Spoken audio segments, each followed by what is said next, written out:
Alors bonjour à tous, bienvenue sur ma chaîne YouTube pour ce premier épisode de la vidéo de décryptage de la semaine. Elle sera disponible chaque semaine en fin de journée le vendredi et elle a pour objectif simple de livrer des éléments de décryptage et d'analyse de la situation politique et sociale du pays. Cette semaine, on va s'attarder sur trois faits. D'abord, l'inévitable, c'est-à-dire les deux sommets Versailles et Davos. Ensuite, la loi anti-casseurs qui va arriver en débat au Parlement et que présente le gouvernement. Et enfin, l'appel à la grève du 5 février et les convergences possibles avec les Gilets jaunes. Et on finira sur mon coup de cœur perso de la semaine. Concernant les deux forums, celui de Davos et celui de Versailles où Emmanuel Macron a reçu 150 patrons, je crois que ça met en évidence aujourd'hui, dans un premier temps, la différence de traitement que fait le président de la République à l'égard des riches et à l'égard du reste, c'est-à-dire des élus et de la population. Puisque pour les 150 patrons, le carton d'entrée, c'était l'évasion fiscale et le lieu de réception, c'était Versailles. Pour les maires, ça a été un gymnase et encore, ils ont été triés sur le volet pour être Macron compatibles. Et pour celles et ceux qui manifestent, c'est au mieux justificatif d'identité et justificatif de domicile, au pire, gaz lacrymogène et tir tendu de flashball. Voilà un peu comment se comporte le président depuis plusieurs semaines. Mais surtout, on a été tous, je crois, frappés par les deux rapports qui ont été publiés par Oxfam et Attac, qui mettent en évidence la question de la répartition des richesses et l'inégale répartition de ces richesses aujourd'hui. Alors que partout on en produit, elle est concentrée entre les mains de quelques-uns, puisqu'on apprend que 26 milliardaires disposent d'autant que 3,8 milliards de personnes sur Terre. Et cette fortune, elle a grandi en 2018 de plus de 900 milliards, ce qui fait environ 2,5 milliards d'euros par jour supplémentaires. Il faut bien mesurer ces chiffres, ils sont extrêmement importants dans le débat. Moi, il y en a un qui a retenu mon attention et qui, je crois, est marquant. C'est la fortune personnelle de Jeff Bezos, le patron d'Amazon, l'homme le plus riche du monde. Si on prend sa simple fortune, 1% de sa fortune, c'est l'équivalent d'une année de budget santé d'un pays comme l'Éthiopie. Je crois que ça, c'est frappant et ça peut, dans le débat, amener certaines perceptions chez ceux qui trouvent ces sommes indécentes mais qui n'arrivent pas à l'exprimer dans le débat public et politique. Il faut aller batailler sur ces chiffres clés qui marquent, je crois, et qui marquent la conscience des gens. Et aujourd'hui, c'est en train de grandir majoritairement dans le pays, et on le voit avec l'ISF et le nouveau sondage de ce matin. Les gens se positionnent pour une autre répartition des richesses. Et donc je crois que ça, c'est très important. Et le deuxième rapport, c'est celui d'Attac, qui révèle le rôle antisocial, anti-écologique des multinationales. Puisqu'on sait qu'entre 2010 et 2017, elles ont payé à peu près 6% de moins d'impôts, alors que les bénéfices ont augmenté, que les dividendes versés ont augmenté de 44%, et en parallèle, l'effectif de ces multinationales en France a baissé de 20%. Donc elles gagnent de l'argent. En plus, elles ne paient pas d'impôts et elles suppriment des emplois sur notre territoire. Il y a par exemple la filiale d'assurance de Renault, qui est basée à Malte, qui a réalisé plus de 100 millions d'euros de chiffre d'affaires avec un seul salarié. Je crois que ça a de quoi interroger.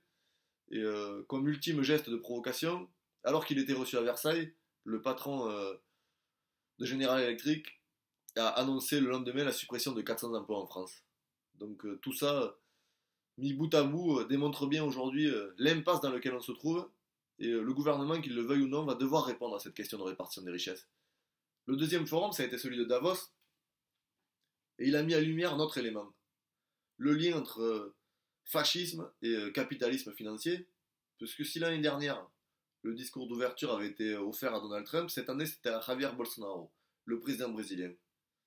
Pour bien comprendre les liens qu'il y a entre les deux, je crois qu'il faut aller un peu plus loin que la présence du président brésilien. Il faut regarder du côté de son super ministre, de l'économie, des finances, de l'emploi et de l'industrie, qui s'appelle Paulo Guedes. Pour beaucoup d'entre vous, ça parle peut-être pas, mais cet homme, il a un parcours atypique qui est clair sur les liens qu'il y a entre les milieux d'affaires et les milieux les plus réactionnaires. Parce que lui, il est issu d'une école américaine très connue, à Chicago, qu'on appelle l'école des Chicago Boys, qui a été créée par Milton Friedman, et qui à l'époque avait formé les conseillers économiques d'Augustin Pinochet. Et le ministre aujourd'hui de l'économie brésilienne a travaillé en tant qu'universitaire sous le régime de la dictature de Pinochet. Et aujourd'hui, il se retrouve aux mains de l'économie brésilienne avec des orientations extrêmement dangereuses pour les plus fragiles, pour la solidarité, puisqu'il propose la retraite par capitalisation, et sa première décision majeure a été la privatisation des 150 plus grosses entreprises brésiliennes. Donc on voit vraiment, et ça c'est apporté aussi dans le débat public, les liens qu'il y a aujourd'hui entre les partis d'extrême droite et le capitalisme. Et on peut aussi le mesurer en Europe, puisque nous avons des exemples partout autour de nous. Si on prend ne serait-ce que l'Autriche, semaine de travail à 60 heures et journée à 12 heures. En Hongrie, Viktor Orban qui fait voter une loi pour que le patronat puisse imposer aux salariés 300 heures supplémentaires, payables 3 ans après. Et en Italie, Matteo Salvini, au-delà de la question migratoire, vote des lois antisociales contre les travailleurs, où il s'attaque au droit de grève, au droit de faire des piquets devant les entreprises et des blocages sur les routes. Donc tous ces éléments, voilà, il faut bien les amener dans le débat pour bien faire comprendre que non, par exemple en France, Marine Le Pen n'est pas l'amie de la classe des travailleurs. D'ailleurs, sur les derniers débats télé, elle a bien porté la question, elle a dit « Non, je suis contre l'augmentation du SMIC et je suis contre le retour de l'ISF ». Voilà les quelques éléments que je voulais livrer sur cette question-là. Le deuxième fait marquant de la semaine, ça a été la présentation de cette loi dite anti-casseurs, qui est une loi de circonstance en réalité, puisqu'elle s'inscrit dans un contexte de mobilisation sociale très importante de la part des Gilets jaunes, et par une violence exacerbée des forces de police, parce qu'on ne compte plus aujourd'hui les mains arrachées, les yeux tuméfiés, les corps brisés, par des tirs de flashball et de grenades. D'ailleurs, il y a une proposition de loi qui a été déposée par plusieurs partis de gauche qui demande l'interdiction de ces dispositifs, et une grande pétition nationale demande l'interdiction des flashballs et des grenades. Et je crois qu'il faut faire grandir dans le pays cette idée que ces moyens de répression ne doivent pas être utilisés contre celles et ceux qui manifestent. Cette loi anti-casseurs, elle est extrêmement grave, parce que c'est d'abord un copier-coller d'une loi déposée par la droite sénatoriale l'an dernier, et à l'époque, les sénateurs assimilés à La République En Marche avaient voté contre car ils la jugeaient liberticide. Cette loi, qu'est-ce qu'elle dit? Elle peut interdire de manifester sur des personnes qu'on pense ou qui sont susceptibles de créer des troubles à l'ordre public, donc c'est-à-dire qu'on anticipe le fait qu'elles peuvent être dangereuses, ce qui est une atteinte inacceptable à la liberté, et en plus on transfère ce pouvoir du juge au préfet. Donc ce sera une autorité politique. Le préfet, on sait de qui il reçoit ses ordres, donc aujourd'hui le pouvoir politique s'arroge le droit d'interdire à des gens de manifester ou pas. Et puis, en copiant sur la loi anti-hooligan, on assimile manifestants à hooligans. Je crois que quand on manifeste, on défend des droits, on porte des revendications, on n'est pas des hooligans. Donc c'est aussi voilà, une remise en cause d'un droit fondamental qui est le droit de manifester, qui est un droit constitutionnel, et qu'il faut garantir, et ne jamais reculer, ne jamais céder un pouce de terrain sur ces questions-là, car l'état de droit... c'est aussi le garant le plus fondamental de notre démocratie. Je crois qu'il va falloir combattre cette loi, parce que si on n'en mesure pas encore peut-être aujourd'hui les conséquences concrètes, elle va être un entrave au droit de manifester dans les semaines à venir, et le gouvernement va envoyer un message clair, celui de faire peur et d'inciter les gens à rester chez eux. Donc je crois qu'il ne faut pas lâcher là-dessus, il faut mener la bataille, et quelles que soient les conditions de sécurité qui sont aujourd'hui dans les rues, il faut que les gens, s'ils ont envie de manifester, puissent le faire dans des conditions optimales. Et la réponse, ce n'est pas la répression. La réponse, elle doit être politique aux revendications sociales. Évidemment, cette question, elle s'inscrit dans le troisième fait marquant de la semaine, qui est l'appel à la grève de la CGT le 5 février et les convergences possibles avec les Gilets jaunes. D'abord, il faut expliquer la position de la CGT sur la question du grand débat. Nous avons refusé d'y participer au niveau national, puisque nous avons dit que nos positions étaient connues sur la hausse du SMIC, sur la question des salaires, sur la question des retraites, sur la question de la protection sociale. Le gouvernement connaît les propositions de la CGT. Par contre, nous avons dit qu'en territoire, il faut s'inscrire massivement dans les débats, en appui des luttes sociales, pour faire émerger les revendications, pour qu'elles s'immiscent dans le débat et qu'elles soient portées au plus haut niveau de l'État. Parce que nous, on a deux inquiétudes. La première, c'est quelle garantie en termes de transparence, de restitution, et ensuite, quelle garantie nous avons que les revendications qui vont être exprimées majoritairement trouvent une traduction dans des actes politiques et dans des lois dans les semaines à venir. Car c'est bien ça l'enjeu aujourd'hui. Il ne faut pas douter d'une chose. Les questions de justice fiscale, de justice sociale, de justice environnementale, de démocratie participative vont rester majoritaires dans le pays et il faudra que le gouvernement y réponde par des actes politiques. On ne sortira pas de ce conflit en parlant du 80 km/h ou en remettant en débat la question de la laïcité et de l'immigration qui ne sont jamais évoquées sur les ronds-points. C'est une véritable stratégie d'enfumage du gouvernement et ça ne marche pas, ça ne marchera pas et ça n'attisera que la colère. Donc il faudra bien répondre à ces revendications. Maintenant, la CGT, elle prend ses responsabilités. Elle appelle les salariés à une large mobilisation le 5 février Et d'ailleurs, certains gilets jaunes ou groupes de gilets jaunes ont relayé sur leur page Facebook les appels à la grève de la CGT, ce qui est une bonne chose. Il y a des territoires comme à Toulouse où des convergences se créent, des assemblées générales ont lieu, des actions communes sont construites. Je crois que c'est un exemple à suivre. C'est pas facile. Il y a des territoires où c'est pas possible, des territoires où c'est en construction, d'autres où c'est déjà fait. Donc il n'y a pas une similarité sur tout le territoire français. Mais je crois que des journées d'action comme le 5, elles peuvent créer les conditions d'avoir cette fameuse convergence des luttes. Parce que si on veut gagner, si on veut imposer d'autres choix à Emmanuel Macron, ça sera forcément par la grève dans les entreprises. Et construire des grèves dans les entreprises, c'est un procédé qui est extrêmement complexe, puisque ça relève de la discussion avec les salariés, de les convaincre de passer à l'action, puisque faire grève, c'est pas anodin. C'est un geste qui est aujourd'hui fort dans le contexte social d'attaque sur les salaires. On perd de l'argent quand on fait grève, il faut le rappeler. Donc un salarié qui décide de se mettre en grève ne serait-ce qu'un jour, c'est qu'il a vraiment des choses à dire et qu'il a une colère à exprimer.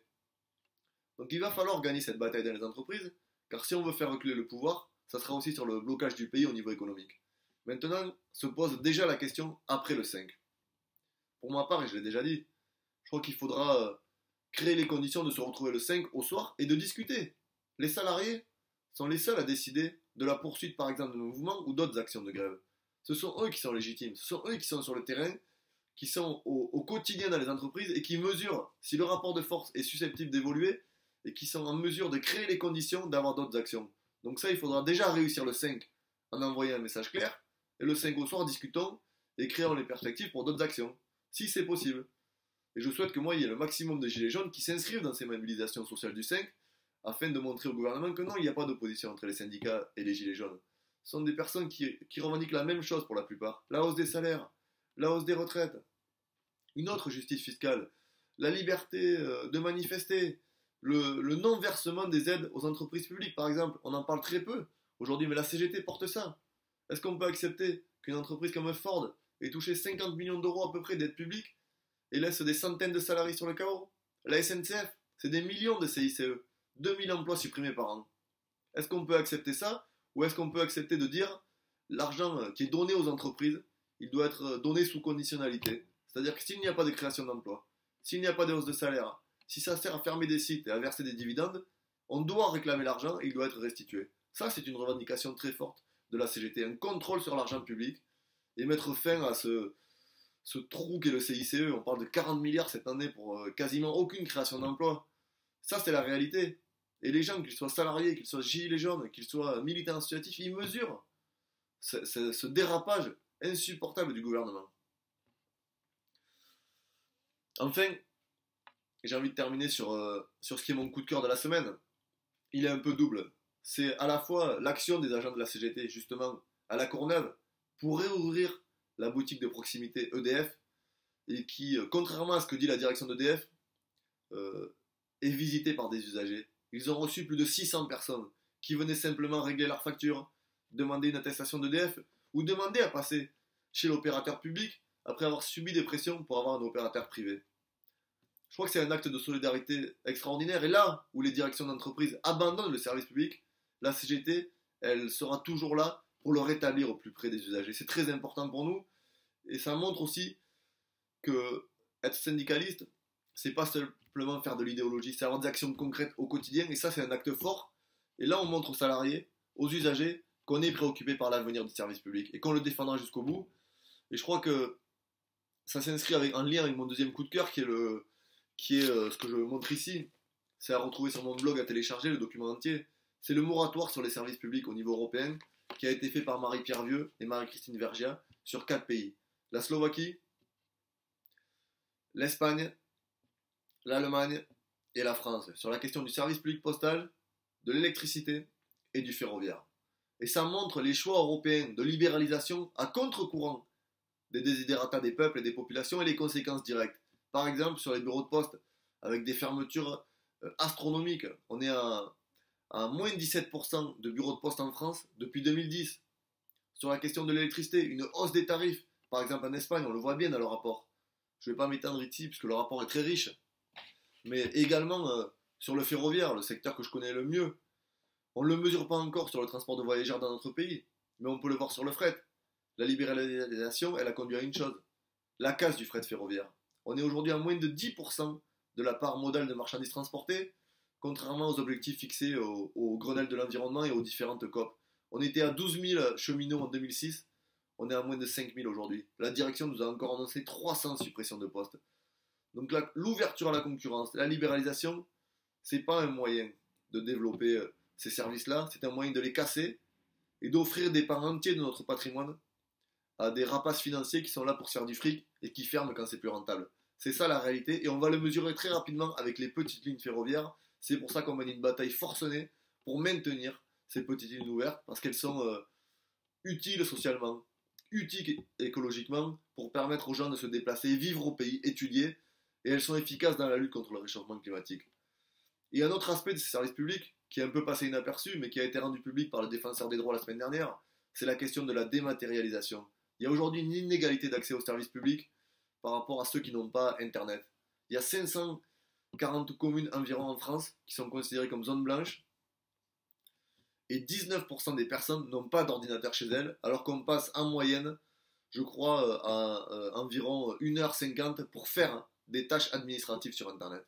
Donc il faudra toujours garder en parallèle des accès Internet qui sont plus que nécessaires aujourd'hui au regard de la société, mais qui doivent maintenir également un côté humain et une présence humaine partout parce qu'il y a des gens qui aujourd'hui n'ont pas Internet, ne savent pas se servir d'ordinateur et qui ont besoin d'avoir des services publics. Et je terminerai sur ce mot, les services publics c'est un formidable amortisseur à la crise. C'est un rempart contre les inégalités et c'est surtout le patrimoine de ceux qui n'en ont pas.